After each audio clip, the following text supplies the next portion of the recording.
سامعین کرام، خطیب اہل سنت حضرت مولانا عبد المصطفیٰ حشمتی صاحب قبلہ کا بیان سماعت فرمائیں، جس کا عنوان ہے کیوں نہیں ہوتے مسلمان ایک، پارٹ 2۔ اعلی حضرت پہ اعتراض کرنے والوں، یہ تمہارے امام، یہ تمہارے مولانا دکے مکے میں پہنچ گئے تو کعبہ میں کچھ اچھا نہ لگا، ہر ایک سے پوچھ رہے ہیں یہ بتاؤ گنگوہ کہاں، یہ بتاؤ گنگوہ کہاں۔ اب آپ کہو گے عبد المصطفیٰ یہ کعبے میں گنگوہ کیوں ڈھونڈ رہے تھے؟ تو ان کے پیر کی جنم بھومی گنگوہ، کعبے میں اپنے پیر کی جنم بھومی تلاش کر رہے تھے، اور یہ تو اتفاق ہی ہے کہ پیر کا جنم گنگوہ میں ہوا تھا۔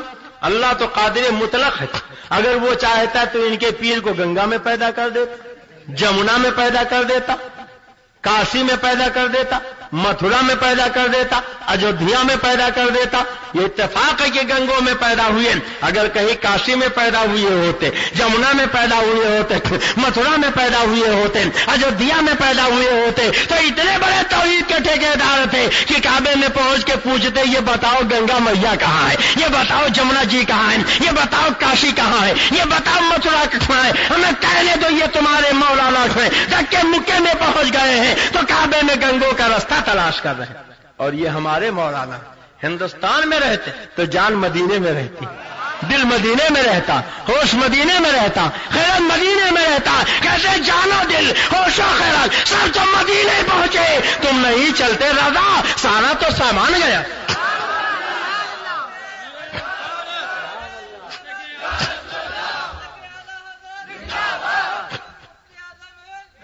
یہ تمہارے مولانا ہے، دھکے مکے میں پہنچ گئے تو کچھ اچھا نہ لگا، کعبے میں بھی گنگو ڈھونڈ رہے، اور یہ ہمارے مولانا ہندوستان میں رہتے تو جان دل ہوش و خیرت سب مدینے میں رہتے، اور جب جسم کے ساتھ پہنچ جاتے تو ہمیں کہنے دو یاد تم نے بھی کیا، یاد ہم نے بھی کیا، مگر ہماری تمہاری یاد میں فرق۔ ہم گئے تو ہم تو ایسا لگا کہ حج تو کعبے میں ہوتا، مگر حج کے قبولیت کی مہر مدینہ میں لگائی جاتی۔ سو رہے ہیں کہ آنکھ بند کر کے نہ سنیے، آنکھ کھول کے سنیے۔ ہمیں تو ایسا لگا کہ حج تو کعبے میں ہوتا ہے، مگر حج کی قبولیت کی مہر مدینہ میں لگائی جاتی ہے۔ سنو، ہم نے تو محسوس کیا کہ کوئی ہولے ہولے کہہ رہا، دھیرے دھیرے کہہ رہا، چپکے چپکے کہہ رہا تھا۔ وہ تمہارا امام تھا جس نے کعبے میں گنگوں کا راستہ ڈھونڈا تھا، یہ ہمارا امام ہے جو کعبے میں پہنچ کے تلاش کر رہا ہے، مگر ہماری تمہاری تلاش میں فرق ہے۔ ہمارے امام نے کیا تلاش کیا ہے سنو، ہمارا امام کہتا ہے حاجیوں آؤ شہنشاہ کا روضہ دیکھو، حاجیوں آؤ شہنشاہ کا روضہ دیکھو۔ کعبہ تو دیکھ چکے، کعبے کا کعبہ دیکھو، کعبہ تو دیکھ چکے، کعبے کا کعبہ دیکھو۔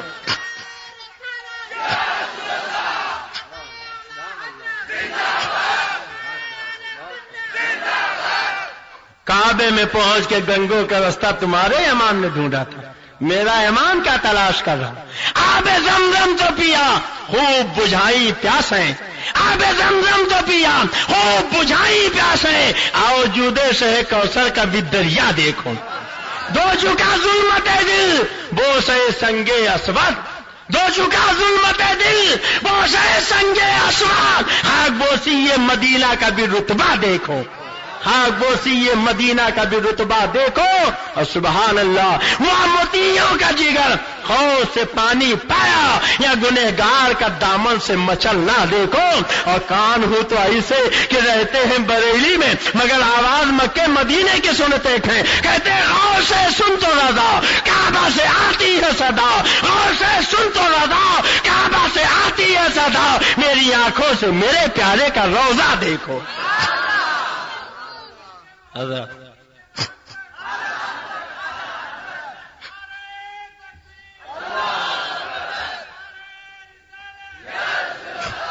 گھڑی کی سوئی بڑی تیزی سے آگے بڑھ رہی، کاش وقت ہوتا تو اس کے صدیقی کے اور جلوے آپ کو دکھاتا۔ آگے بڑھیے، اللہ کے نبی نے فرمایا ما انا علیہ و صحابی، جو میرے اور میرے صحابہ کے طریقے پر ہو وہ جنتی۔ تو صدیق اکبر کا طریقہ آپ نے دیکھا، الحمدللہ ہم اس طریقے پر، بولو ہیں کہ نہیں؟ اب اجازت دو تو فاروق اعظم کا طریقہ بھی سکھا دوں۔ بولیے دیکھنا چاہتے ہیں؟ یہ حضرت عمر فاروق اعظم ہے. یاد کیجیے روح البیان شریف کی وہ روایت. ایک مرتبہ ایک مسجد کا نمازی آئے تھے، کہنے لگے حضور ہماری مسجد کا امام روزانہ جہری نمازوں میں سورہ عباسہ و تولا کی تلاوت کرتا. حضرت عمر نے فرمایا جاؤ اس امام کو پکڑ لاؤ. امام پکڑ کے لایا گیا تو حضرت عمر فرماتے تھے میاں تم جہری نمازوں میں یہی ایک سورت کیوں پڑھتے ہو؟ تو امام نے کہا مجھے یہ سورت زیادہ اچھی لگتی. حضرت عمر نے فرمایا کہ پورے قرآن میں ایک ہی سورت تمہیں کیوں زیادہ اچھی لگتی؟ تو اس نے جواب دیا کہ اس سورت میں اللہ نے اپنے نبی کو ڈانٹا. معاذ اللہ. زور سے کہہ دیجئے معاذ اللہ. سب مل کے کہیے معاذ اللہ. کہا اس میں اللہ نے اپنے نبی کو ڈانٹا ہے اس لیے یہ سورت مجھے زیادہ اچھی لگتی. حضرت عمر نے سنا تو تیور بدل گیا، تلوار نکالی، ایک وار کیا، سر زن سے جدا ہو گیا. لاش خاتو خون میں تڑپنے لگی. ایک ہنگامہ ہو گیا کہ عمر نے آج ایک امام کو قتل کر دیا. لوگوں نے کہا اے عمر یہ کلمہ پڑھتا تھا آپ نے قتل کر دیا، نماز پڑھتا تھا آپ نے قتل کر دیا، امامت کرتا تھا آپ نے قتل کر دیا، داڑھی رکھتا تھا آپ نے قتل کر دیا، مسلمان کا آپ نے قتل کر دیا. تو حضرت عمر مضطرب ہو گئے. فرمایا غلط کہا تم نے. کلمہ پڑھنے والے کو عمر نے قتل کیا، داڑھی رکھنے والے کو عمر نے قتل کیا، امامت کرنے والے کو عمر نے قتل کیا، مگر سنو عمر کی تلوار نے کسی مسلمان کو قتل نہیں کیا. کہا حضور کلمہ پڑھتا تھا مسلمان نہیں تھا، داڑھی رکھتا تھا مسلمان نہیں تھا، امامت کرتا تھا مسلمان نہیں تھا. فرمایا کہ جس کا یہ عقیدہ ہو کہ اللہ نے نبی کو ڈانٹا وہ چاہے جتنی بڑی داڑھی رکھ لے وہ تو مسلمان ہو ہی نہیں سکتا.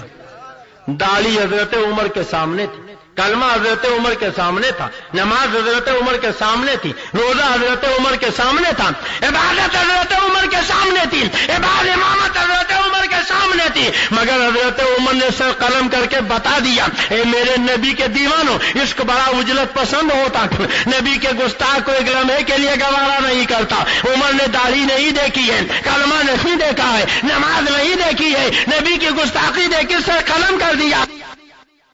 سامنے بھی کوئی کلمہ پڑھنے والا نبی کا گستاخ آ جائے، نبی کا بے ادب آ جائے تو چاہے جتنا نماز پڑھے، چاہے جتنا روزہ رکھے، عمر کی سنت پہ عمل کرنا. اگر قتل کرنے کی طاقت ہے تو قتل کرنا، اگر قانون اجازت نہ دے قتل نہ کر سکو تو کم سے کم اس سے نفرت رکھنا، اس سے سلام و کلام نہ رکھنا، اس سے میل جول نہ رکھنا، اس سے تعلقات نہ رکھنا. اس لیے کہ جو نبی کا غدار ہے وہ مومن کا دوست ہو ہی نہیں سکتا.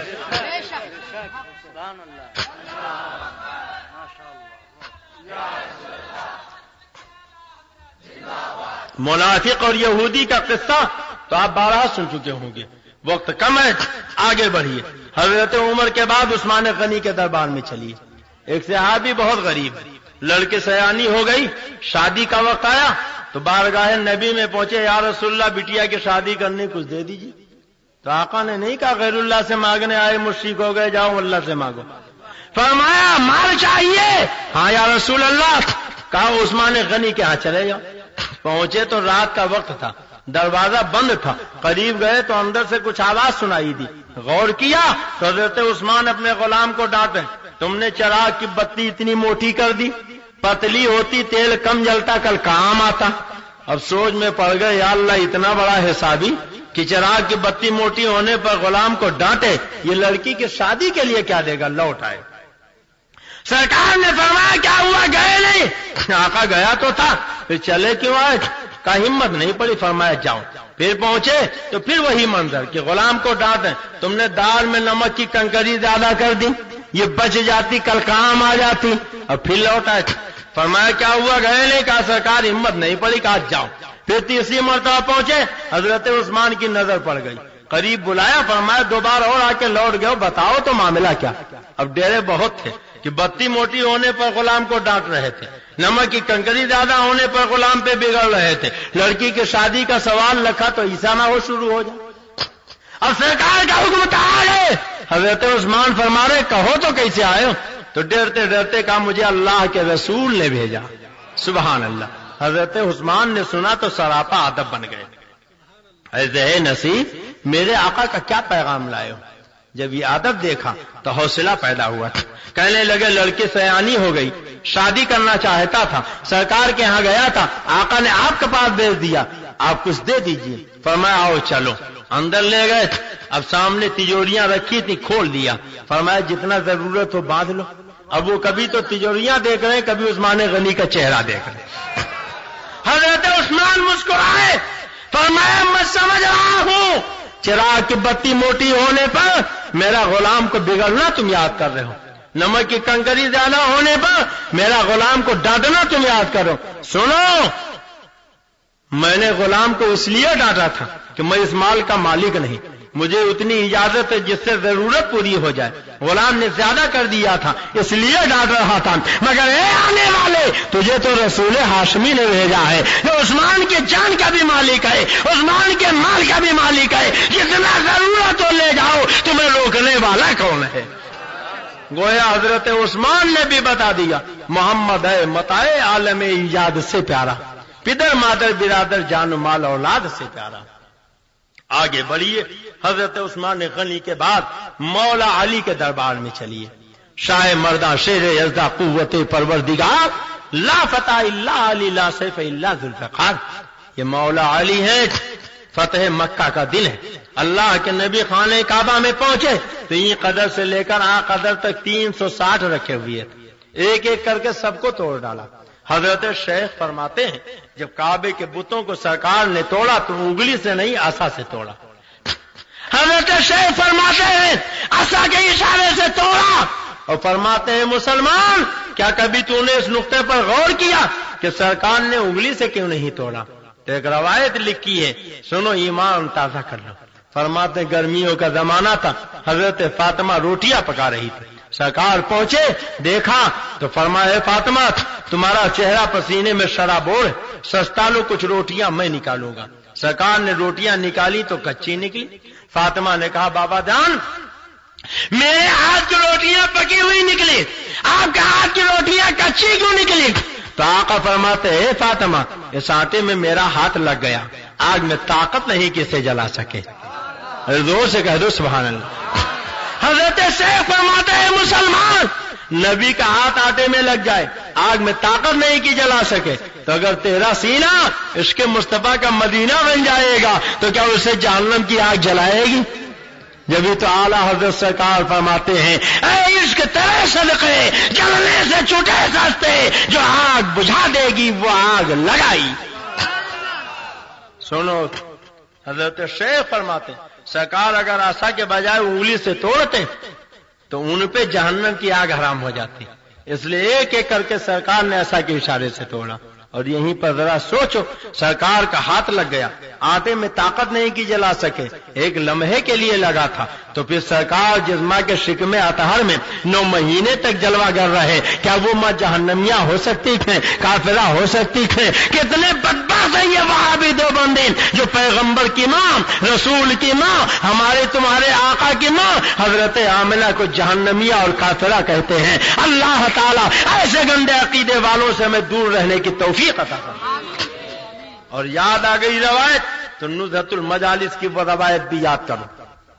سرکار مدینہ مکہ مکرمہ کی گلی سے گزر رہے, ایک صاحب ملے, گفتگو فرمانے لگے.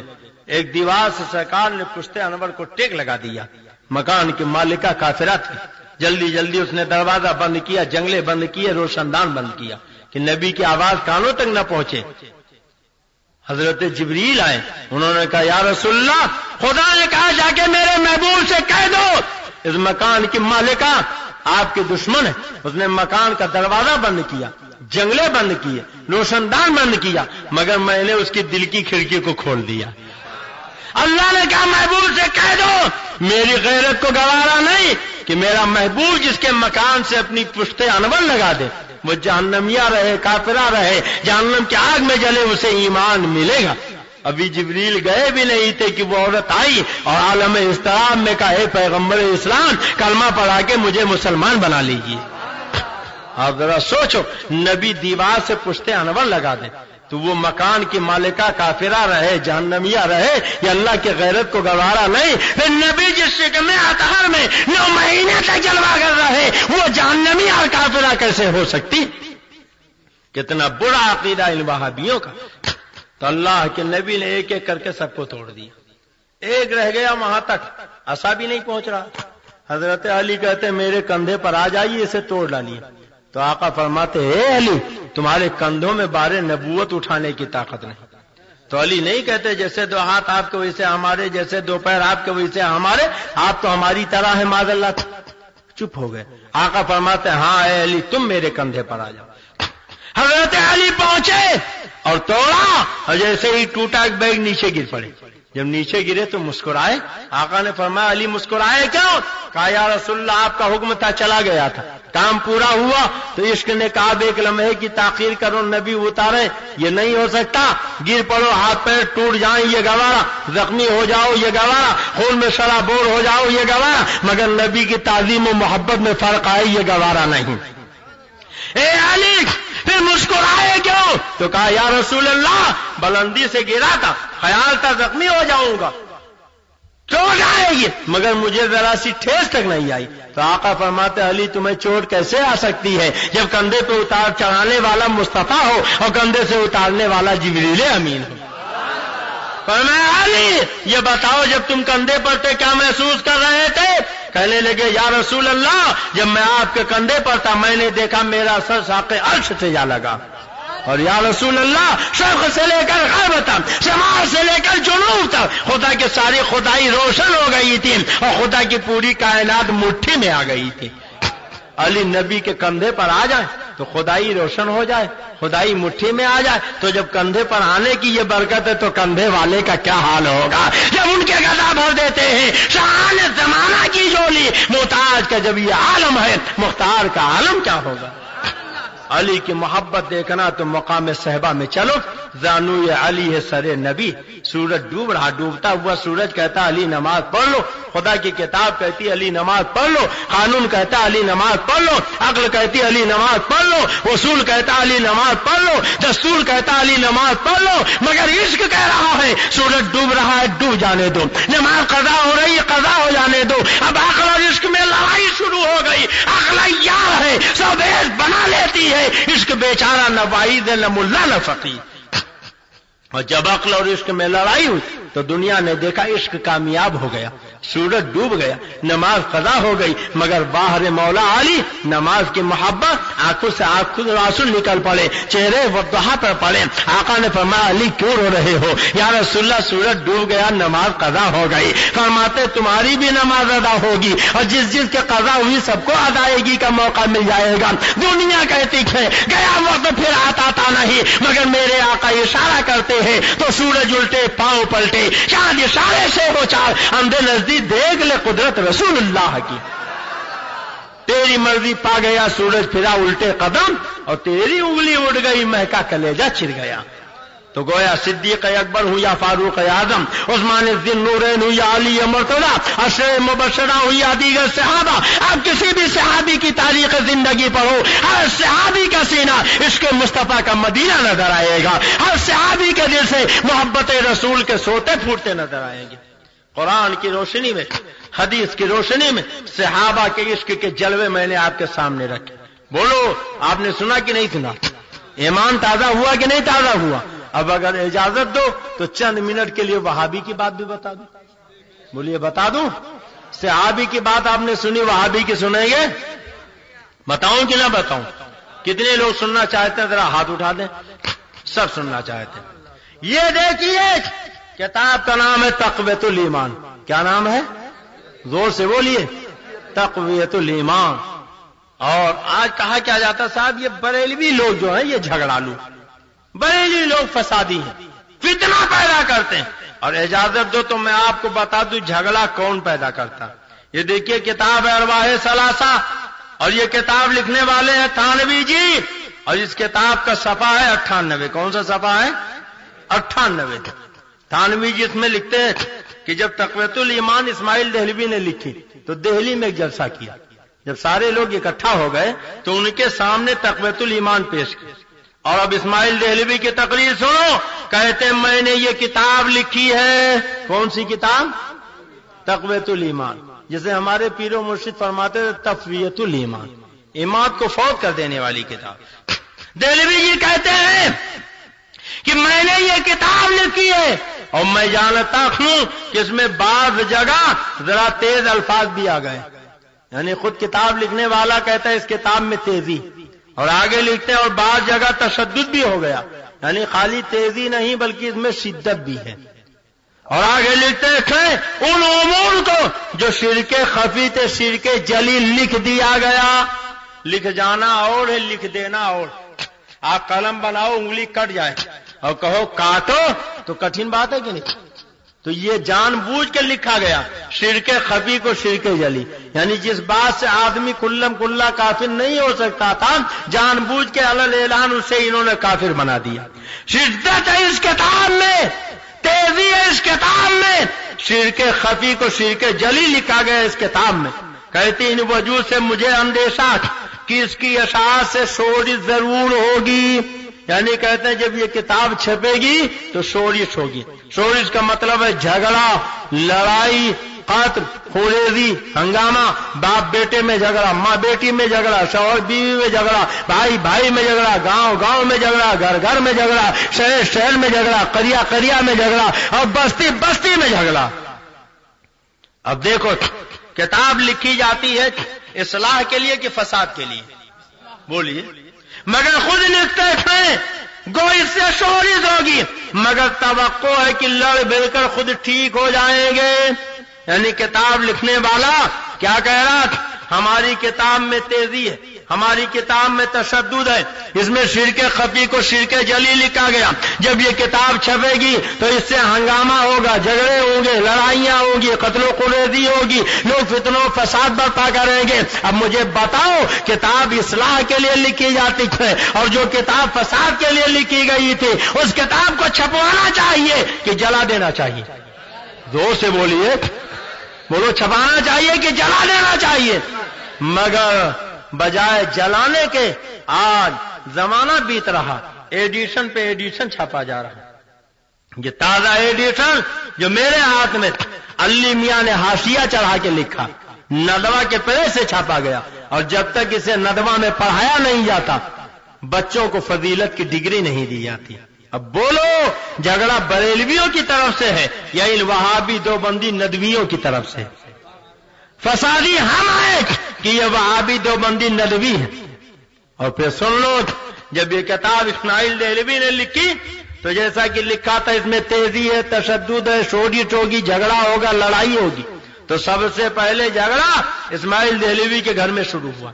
اسماعیل دہلوی کے حقیقی چچا حضرت شاہ عبدالعزیز نے فرمایا کہ میرے آنکھوں کی بینائی اگر ہوتی تو جیسے میں نے شیعوں کا رد لکھا تھا ویسے اپنے بھتیجے اسماعیل دہلوی کی گمراہ کتاب تقویۃ الایمان کا بھی رد لکھتا.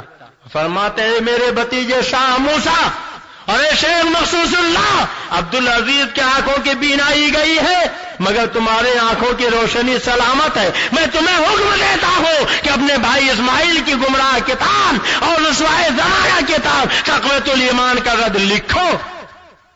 تو پتہ چلا اس کتاب کے چھپنے کے بعد سب سے پہلے جھگڑا خود اسماعیل دہلوی کے گھر میں شروع ہوا.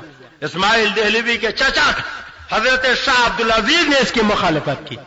حضرت شاہ مخصوص اللہ جو اسماعیل دہلوی کے بھائی تھے انہوں نے اس کتاب کا رد لکھا.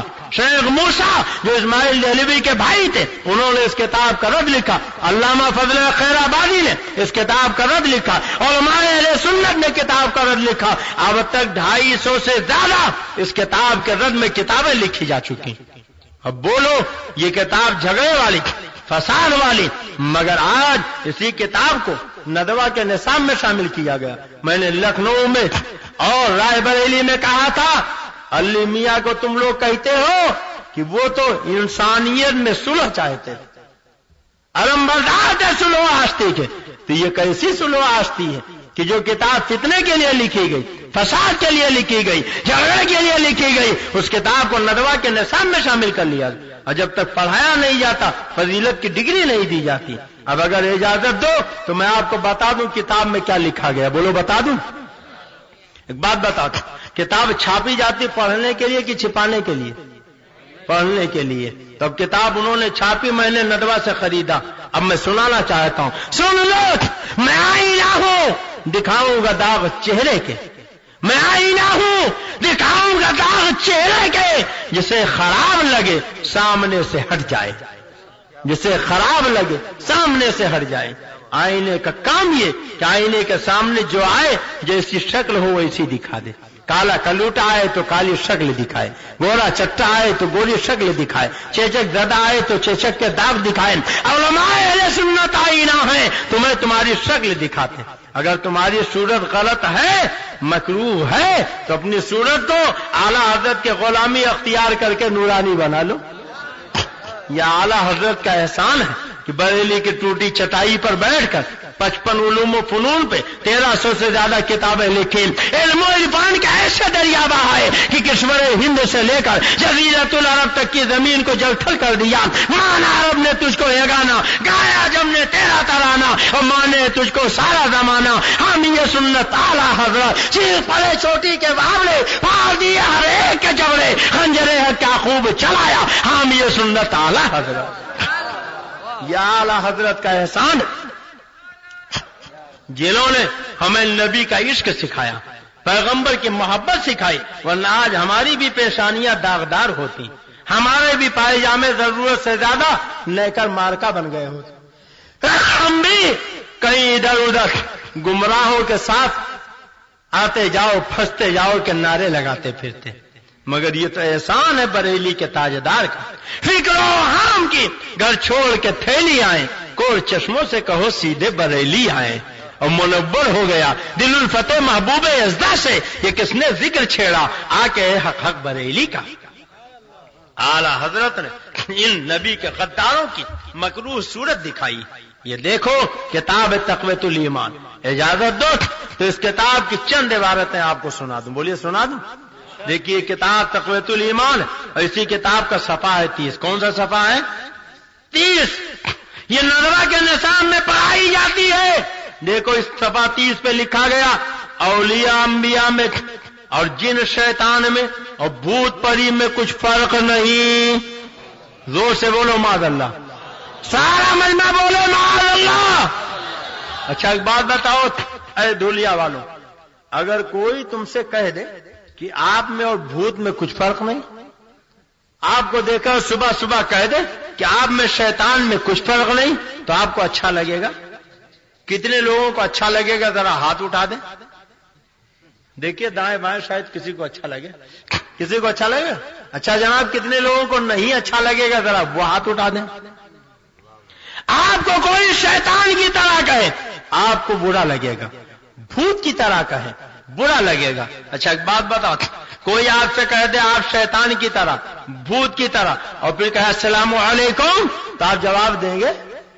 ہاتھ بڑھائے تو مصافحہ کریں گے, گھر لا کے چائے ناشتہ کرائیں گے, اگر مصلی پر کھڑا ہو جائے تو اس کے پیچھے نماز پڑھیں گے, اگر کہے میری لڑکی سے شادی کر لو تو بیاہ کریں گے, اور اگر کہے آپ اپنی لڑکی مجھے دے دو تو آپ اسے دیں گے, مر جائے تو اس کی نماز جنازہ پڑھیں گے.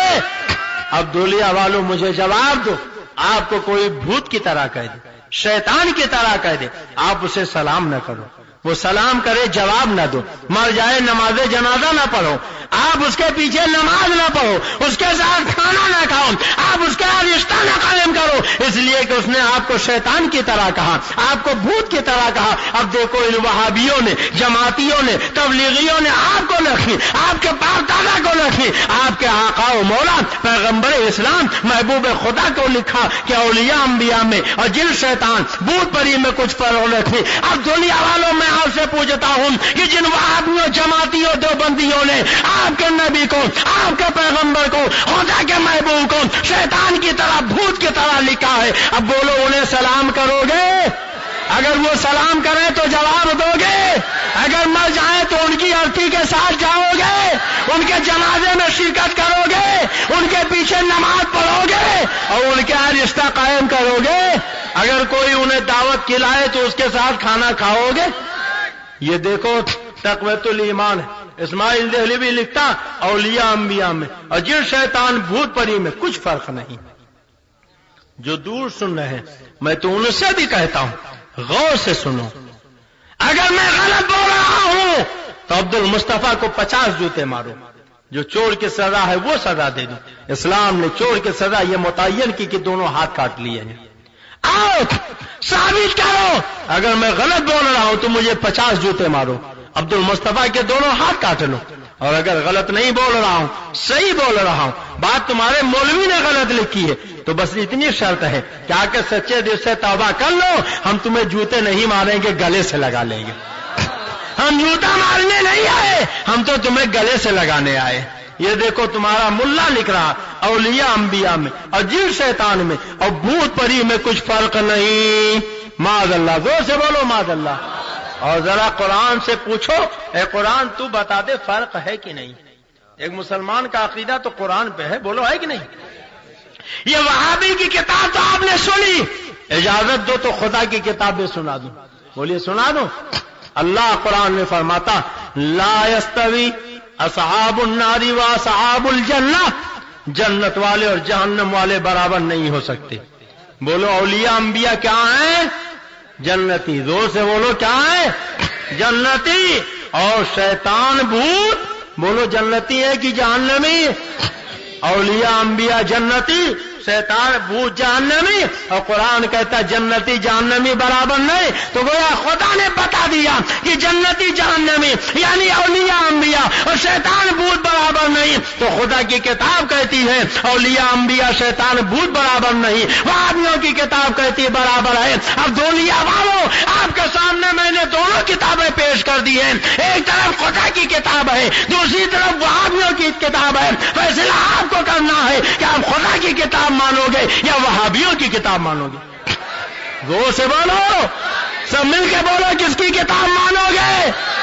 اور جو خدا کی کتاب کے بجائے وہابیوں کی کتاب مانے چاہے جتنا کلمہ نماز پڑھے مسلمان مانو گے. اور اجازت دو تو ایک عبارت اور سنا دوں. یہ دیکھو صفحہ 41. کون سا صفحہ ہے؟ لکھا گیا ہر مخلوق بڑا ہو یا چھوٹا. بڑی مخلوق میں نبی رسول آ گئے چھوٹی میں حالات آ گئے. لکھتا ہر مخلوق بڑا ہو یا چھوٹا اللہ کی شان کے آگے چمار سے بھی ذلیل ہے. معاذ اللہ. زور سے بولو معاذ اللہ. سارا مجمع بولے معاذ اللہ. آپ ذرا غور کرو. کہتا چمار سے بھی زیادہ ذلیل. یعنی چمار کی تو کچھ حیثیت ہے مگر نبی ہو یا ولی اللہ کے شان کے آگے چمار سے بھی ذلیل. اب ان وہابیوں سے پوچھو کہ کیا اللہ نے سب ذلیل ہی پیدا کیے کسی کو عزت والا نہیں پیدا کیا؟ ارے جب نبی ولی چمار سے زیادہ ذلیل تو عزت والا کون ہوگا؟ اب آؤ ذرا قرآن سے پوچھو اے قرآن تو بتا دے کیا واقعی ذلیل ہے؟ تو قرآن کہتا ہے للہ العزت وللرسولہ وللمؤمنین. عزت اللہ کے لیے ہے عزت رسول کے لیے ہے اور نبی کے صدقے میں عزت مومنوں کے لیے. تو قرآن تو کہے نبی عزت والے نبی کے غلام عزت والے اور یہ وہابی کتاب کہے چمار سے زیادہ ذلیل. اب بولو وہابی کی مانو گے کہ خدا کی مانو گے؟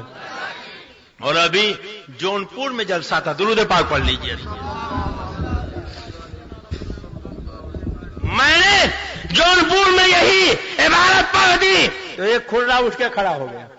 کہنے لگا مولانا آپ لوگ تو زبردستی معنی پیدا کرتے ہیں. میں نے کہا وہ کیا؟ کہا اس میں ہر مخلوق لکھا گیا نبی ولی کا نام کہاں لکھا؟ تو میں نے کہا اچھا لو میں اندھے کو اس کے گھر تک پہنچانا جانتا ہوں. یہی کتاب ہے. اسی کتاب کا صفحہ 119. کون سا صفحہ ہے؟ یہ دیکھیے لکھا صفحہ 119 پہ کہ سب انبیاء اولیاء اس کے روبرو ایک ذرے ناچیز سے بھی کمتر ہیں. معاذ اللہ. زور سے بولو معاذ اللہ. سارا مجمع بولے معاذ اللہ. جو نالی کے قریب جوتے کے نیچے پڑا وہی تو ذرے ناچیز ہے نا. کلمہ اذان نماز جہاں دیکھو ذکر خدا کے ساتھ ذکر مصطفیٰ. مگر یہ وہابی کیا کہتا نبی چمار سے زیادہ ذلیل ذرے ناچیز سے کمتر ہے. معاذ اللہ. اسی لیے تعالیٰ حضرت سرکار فرماتے ہیں کرے مصطفیٰ کی یہانتیں کھلے بندوں اس پہ یہ جرات ہے کہ میں کیا نہیں ہوں محمدی. ارے ہاں نہیں ارے ہاں نہیں. اب اگر اجازت دو تو آئینے کا ایک رخ اور دکھا دوں. بولیے دکھا دوں؟ یہ وہابیوں کی کتاب، نبی چماز سے زیادہ دلیل معاذ اللہ، ذرے ناچیر سے کمتر معاذ اللہ، مگر یہ کتاب ہے ارواح ثلاثہ. کون سی کتاب ہے؟ ارواح ثلاثہ. اور اس ارواح ثلاثہ میں انہوں نے ایک واقعہ لکھا تھا. وہ واقعہ کیا ہے؟ کہتے ہیں کہ میں نے اپنے مولانا کے یہاں 40 برس تک حاضری دی، اور کہتے ہیں میں کبھی بغیر وضو کے نہیں گیا، اور کہتے ہیں کہ میں نے اپنے مولانا کا درجہ، اب عبارت سن لو، صفحہ ہے 259. کون سا صفحہ ہے؟ زور سے بولو تاکہ یاد ہو جائے. صفحہ ہے 259. کہتے ہیں مولانا رفیع الدین فرماتے تھے کہ میں 25 برس حضرت مولانا نانوتوی کی خدمت میں حاضر ہوا اور کبھی بلا وضو نہیں گیا. میں نے انسانیت سے بالا درجہ ان کا دیکھا ہے. وہ شخص ایک فرشتے مقرب تھا جو انسانوں میں ظاہر کیا گیا. قاسم نانوتوی کے بارے میں کہتے تھے کہ 25 سال گیا مگر کبھی بغیر وضو کے نہیں گیا، اور ان کا درجہ میں نے انسانیت سے اونچا دیکھا ہے. وہ فرشتے مقرب تھے جو انسانوں میں ظاہر کیے گئے. اب اپنے مولانا کی بات آئی تھی تو انسانیت سے اونچا درجہ کہہ دیا، فرشتے مقرب کہہ دیا، اور ساری خدائی کے آقا کی بات آئی تو کہتے چماز سے زیادہ دلیل ہے، ذرے ناچیر سے کمتر ہے. ہمیں کہنے دو، مانا تم نے بھی ہے، مانا ہم نے بھی ہے. فرق یہ ہے کہ اپنے دیوبندی ملاؤں کو تم نے مانا ہے اور مدینے والے آقا کو ہم نے مانا. یہی کتاب تقویۃ الایمان، اور اسی کتاب کا صفحہ ہے 126. کون سا صفحہ ہے؟ زور سے بولیے. 126. دیکھیے اس میں لکھا ہے کہ رسول کے چاہنے سے کچھ نہیں ہوتا. معاذ اللہ، زور سے بولو معاذ اللہ. رسول کے چاہنے سے کچھ نہیں ہوتا مگر ان کے دیوبندی ملاؤں کے چاہنے سے. اجازت دیجئے تو اسی کتاب، یہ کتاب ہے ارواح ثلاثہ. کون سی کتاب ہے؟ ارواح ثلاثہ. اور اس کتاب کا صفحہ ہے 339. ان کے ایک مولانا تھے، مر کے مٹی میں مل گئے، اور جب وہ مر کے مٹی میں مل گئے تو نانوتا میں ایک مرتبہ جوڑی بخار پڑا. تو کہتے ہیں ایک مرتبہ نانوتا میں جاڑا بخار کی بہت کثرت ہوئی. سو جو شخص مولانا کی قبر سے مٹی لے جا کر باندھ لیتا اسے ہی آرام ہو جاتا. ہم اگر خواجہ غریب نواز کے ہاں جائیں، حضرت سرکار بابا بہاؤالدین کے ہاں جائیں، حضرت حاجی علی کے ہاں جائیں، حضرت حاجی ملنگ کے ہاں جائیں، سرکار اعلی حضرت کے ہاں جائیں تو کہتے ہیں یہ قبر پجوا، یہ بدعتی ہیں، یہ رضا خانی ہے، یہ قبر کا پھول لا کے باندھ رہے ہیں. ارے ہم اگر قبر پجوا ہیں تو تم تو قبر چٹوا ہو. دیکھو خود ان کی کتاب میں ہے، لکھتے ہیں جب جاڑا بخار پڑا تو جو مولانا کی قبر سے مٹی لے جا کر باندھ لیتا اسے آرام ہو جاتا. بس اس کثرت سے مٹی لے گئے کہ جب بھی قبر پہ مٹی ڈلواؤں تب ہی ختم. کیا مطلب؟ صبح ڈلوایا دوپہر میں ختم، دوپہر میں ڈلوایا شام میں ختم، شام میں ڈلوایا رات میں ختم، رات میں ڈلوایا دن میں ختم. یعنی سینکڑوں بار ڈالا. اچھا ایک بات بتاؤ، آپ کے دھلیا میں قبر پہ مٹی کلو 2 کلو ڈالتے ہیں کہ کنٹل 2 کنٹل ڈالتے ہیں؟ بھائی کم سے کم 2 کنٹل تو ڈالتے ہی ہوں گے. اور جو لے جا کے باندھے گا وہ کلو 2 کلو نہیں لے جائے گا، 10 گرام 15 گرام لے جائے گا، بس اتنے ہی تو لے جائے گا نا. اب ذرا بتاؤ کہ جب 2 کنٹل مٹی تو جب ہزاروں لوگ لے جائیں گے تب ختم ہوگی. اور ایک مرتبہ نہیں، کہتے جب ڈلواؤں تب ہی ختم. آگے لکھتے کئی مرتبہ ڈال چکا. پریشان ہو کر ایک دفعہ مولانا کی قبر پر جا کر کہا. کہاں جا کے کہا؟ زور سے بولیے. کہاں جا کے کہا؟ نہیں پھر سے بولیے. کہاں جا کے کہا؟ ہم خواجہ صاحب کی قبر پہ جا کے کہیں تو کہتے ہیں قبر پجوا، رضا خانی، بدعتی. دیکھو قبر پہ جا کے کہہ رہے ہیں، اللہ سے نہیں کہہ رہے ہیں. اور یہ توحید کے ٹھیکیدار ہیں، یہ توحید کے ٹھیکیدار ہیں. کہاں جا کے کہہ رہے ہیں؟ قبر پہ جا کے کہہ رہے ہیں. کیا کہہ رہے ہیں؟ آپ کی تو کرامت ہو گئی، ہماری مصیبت ہو گئی. فری ڈیوٹی تھی نا. کتنے بڑے توحید کے ٹھیکیدار ہیں. سمجھ رہے ہیں کہ جو شفا ہو رہی اللہ نہیں دے رہا بلکہ مرگھٹ میں لیٹا ملا دے رہا. جبھی تو کہہ رہے ہیں بڑے یقین سے کہ آپ کی تو کرامت ہو گئی، ہماری مصیبت ہو گئی. اور سنو، آپ نے بڑے پہلوان دیکھے ہوں گے، کشتی لڑی پہلوانوں نے، مگر کسی مردے سے کسی پہلوان کو لڑتے ہوئے دیکھا؟ کسی مردے کو ہڑکاتے ہوئے کسی کو دیکھا؟ یہ دیکھو دیوبند کے پہلوان ہیں. مرگٹ میں ملا لیٹا ہے، اب مرگٹ پہ کھڑے ہو کے ہڑکا رہے ہیں، ڈانٹ رہے، کہتے ہیں یاد رکھو، تیور دیکھیے، یاد رکھو اگر اب کے کوئی اچھا ہوا تو مٹی نہ ڈالیں گے. کہتے ہیں یاد رکھو اگر اب کے کوئی اچھا ہوا تو مٹی نہ ڈالیں گے، ایسے ہی پڑے رہیو، لوگ جوتا پہنے تمہارے اوپر ایسے ہی چلیں گے. بس اسی دن سے پھر کسی کو آرام نہ ہوا. جیسے ہی کمپیوٹر کا بٹن دبایا ٹکٹ باہر، تو جیسے ہی صاحبزادے نے باہر کھڑے ہو کے ہڑکایا تو کفن اندر گیلا ہو گیا، ان کی بھی حالت پتلی ہو گئی. اب جو وہاں سے آرام بانٹ رہے تھے بند ہو گیا. اب تک آرام ہوتا تب آرام ہونا بند، اور کہتے جیسے شہرت آرام کی ہوئی تھی ویسے ہی یہ شہرت ہو گئی کہ اب آرام نہیں ہوتا. پھر لوگوں نے مٹی لے جانا بند کر دیا. اب دیکھو یہ تقویۃ الایمان ہے. نبی کے بارے میں لکھا رسول کے چاہنے سے کچھ نہیں ہوتا. تقویۃ الایمان میں لکھا نبی مر کر مٹی میں مل گئے. اور اپنے مولانا کی بات آئی تھی تو اگر مر کر مٹی میں مل گیا تھا تو پھر وہاں کھڑے ہو کے بکواس کیوں کر رہے تھے؟ وہ عقیدہ یہ تھے کہ نبی تو مر کر مٹی میں مل گئے مگر دیوبند کا ملا قبر میں زندہ ہے. نبی کے چاہنے سے کچھ نہیں ہوتا مگر ہمارا ملا قبر سے لوگوں کو شفا دے رہا ہے. تو ہمیں کہنے دو، اپنے ملا کی بات آئی تو قبر میں زندہ بھی مان لیا، شفا دینے والا بھی مان لیا، اختیار والا بھی مان لیا، تصرف والا بھی مان لیا، قبر میں سننے والا بھی مان لیا. اور نبی کی بات آئی تو کہا رسول کے چاہنے سے کچھ نہیں ہوتا، نبی مر کر مٹی میں مل گئے. ہمیں کہنے دو، مانا تم نے بھی ہے، مانا ہم نے بھی ہے. فرق یہ ہے دیوبندی ملاؤں کو تم نے مانا ہے اور مدینے والے آقا کو ہم نے مانا.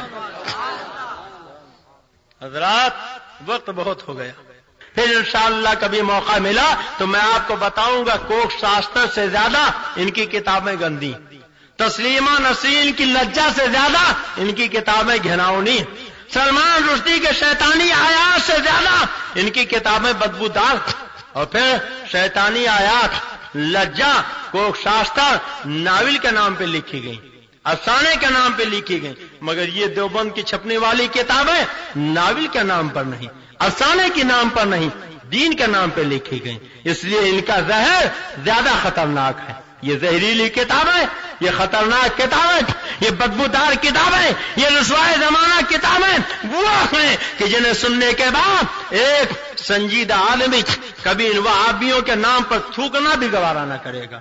ان کے قریب جانا تو بہت دور کی بات ہے. اعلیٰ حضرت امام محمد رضا کا احسان مانو کہ انہوں نے ہمیں اور آپ کو راہ حق و صداقت دکھا دیا. یہ جلسہ حافظ ملت کے تعلق سے تھا، اگر اجازت دیجیے تو دو چار جملے حافظ ملت کے تعلق سے بھی عرض کر دوں. بولیے عرض کر دوں. یہ حافظ ملت ہے الحمدللہ. کون حافظ ملت؟ مبارک پور میں جہاں رہتے تھے پڑوس میں ایک حاجی صاحب رہتے تھے.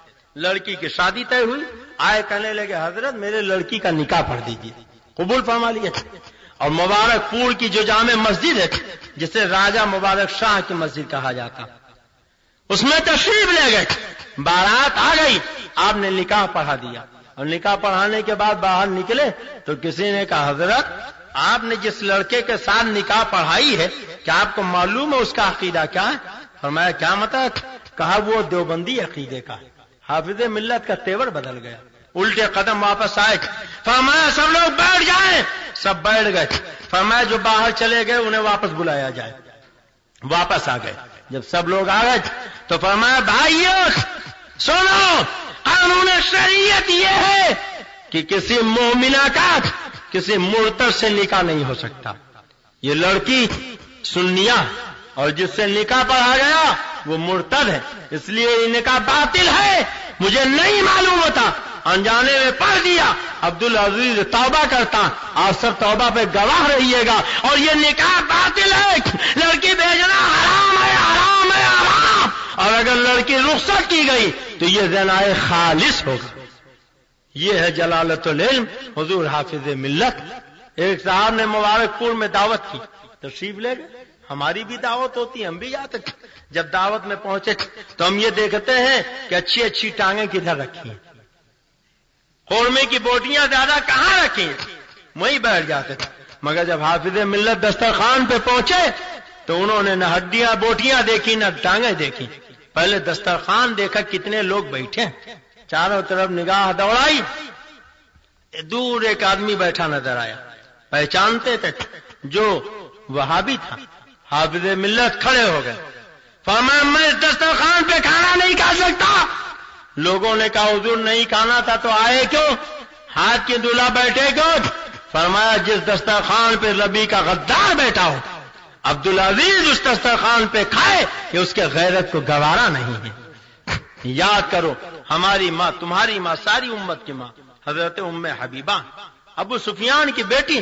ابو سفیان ایک مرتبہ مکے سے مدینہ آئے، سرکار سے ملنا چاہتے تھے. ہر ایک سے کہا، کسی نے رہنمائی نہ کی. سوچا میری بیٹی ام حبیبہ نبی کی بیوی، وہ تو مجھے نبی سے ملا ہی دیں گی.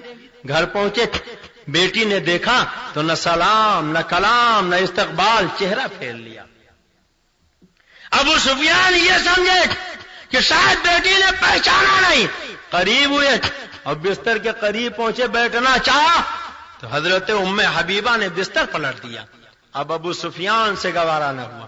انہوں نے کہا اے ام حبیبہ، کیا یہ بستر میرے لائق نہیں یا میں اس بستر کے لائق نہیں؟ تو سنو، ہماری تمہاری ماں نے کہا اے ابو سفیان تو ناپاک باپ اور یہ رسول پاک کا پاک بستر. ناپاک باپ رسول پاک کے پاک بستر پہ بیٹھے، یہ میری غیرت کو گوارا نہیں. تو ہماری تمہاری ماں نے یہ ذہن دے دیا کہ باپ اگر غدار ہو جائے تو کوئی تعلق نہ رکھو، ماں غدار ہو جائے کوئی تعلق نہ رکھو، بیٹا غدار ہو جائے کوئی تعلق نہ رکھو، بیٹی غدار ہو جائے کوئی تعلق نہ رکھو، خاندان والے غدار ہو جائے کوئی تعلق نہ رکھو، دوست احباب غدار ہو جائے کوئی تعلق نہ رکھو. اس لیے کہ محمد ہے متائے عالم ایجاد سے پیارا، پدر مادر برادر جان و مال اولاد سے پیارا. جلالت العلم حضور حافظ ملت دسترخوان چھوڑ کے چلے آئے. فرمایا میں اس دسترخوان پہ قطن کھانا نہیں کھا سکتا. ایک صاحب کے یہاں عقیقہ تھا، دعوت کی، تشریف لے گئے اور جیسے ہی بیٹھے ناشتہ آیا، شربت لے کے آئے لوگ. جس کے ہاتھ میں جگ تھا اتفاق سے وہ بد مذہب تھا. حافظ ملت کی نظر پڑی، تیور بدل گیا. فرمایا یا تو اسے دروازے سے بھگاؤ یا عبدالعزیز جاتا. میں زندگی بھر فتوا دیتا رہا کہ وہاں بھی دیوبندی کے ساتھ کھانا پینا حرام. جب میری دعوت کی گئی تھی تو اس غدار نبی کو کیوں بلایا گیا؟ جب گھر والوں نے اسے بھگایا تب حافظ ملت نے توبہ کرا کے وہاں پانی پیا، ناشتہ کیا، ورنہ ایک قطرہ پانی بھی پینے کے لیے روادار نہیں تھے. یہ جلالت العلم حضور حافظ ملت. حضرات میں اپنے تقریر کے آخری لمحے میں آپ کو صرف ایک بات بتانا چاہتا ہوں کہ محبت کیوں کیجیے. مرنا ہے، بولو مرنا ہے کہ نہیں مرنا؟ جسے نہ مرنا ہو ذرا ہاتھ اٹھا دے. سب کو مرنا. تو جب مرو گے نہلایا جائے گا، کفنایا جائے گا، قبر میں لٹایا جائے گا، تو کیا گود کھلایا بیٹا آپ کے ساتھ جائے گا؟ بیٹی جائے گی، ماں باپ جائیں گے؟ کوئی نہیں جائے گا. تنہا مردے کو قبر میں لٹا دیا جائے گا، تختے برابر کر دیے جائیں گے. نہیں معلوم یہ شہر خاموشہ کیسی بستی، نہیں معلوم یہ شہر خاموشہ کیسی بستی ہے. زمین آباد ہو جاتی ہے، ویرانی نہیں جاتی. قبر میں مردے کو لٹا دیا گیا. ہائے غافل وہ کیا جگہ ہے جہاں اعلیٰ حضرت کہتے 5 جاتے ہیں 4 پھرتے ہیں. 4 کے کندھے پہ سوار ہو کے گئے، قبر میں لٹا دیا گیا، تختے برابر کر دیے گئے.